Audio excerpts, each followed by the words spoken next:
आरोप करायला विरोधक काही शिल्लक आहेत, त्याचं मला कौतुक आहे. गेले काही महिन्यापासून आम्ही विरोधकांना शोधतो. 4 वर्ष विरोधकांची भूमिका ही शिवसेनेनं बजावली. तेव्हा हे विरोधक कुठे झोपले होते? आणि आता तर लोकसभा निवडणुकीनंतर स्वतःला विरोधक म्हणून घेणारे जे कोणी आहेत त्यांचे पक्ष हे शिल्लक आहेत का? काही पक्षांना महाराष्ट्रात आणि देशामध्ये अध्यक्ष मिळत नाही. त्यांनी जाहीर दिलं अध्यक्ष पाहिजे म्हणून पक्षाला.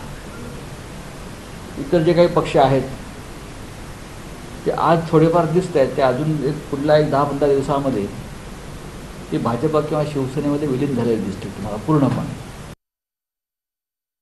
त्रुटी दूर करून शेतकऱ्यांना न्याय मिळावा, त्यांचा अधिकार, त्यांचे पैसे हे मिळावेत, त्यांचे दावे जे आहेत पीक विम्याचे मिळावेत, म्हणून सत्तेमध्ये असूनसुद्धा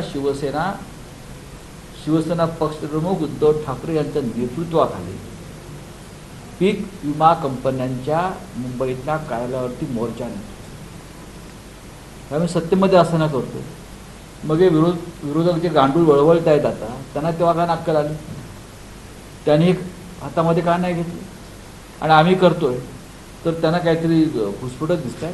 दुर्लक्ष करा. महाराष्ट्रात विरोधी पक्ष उरलेला नाही.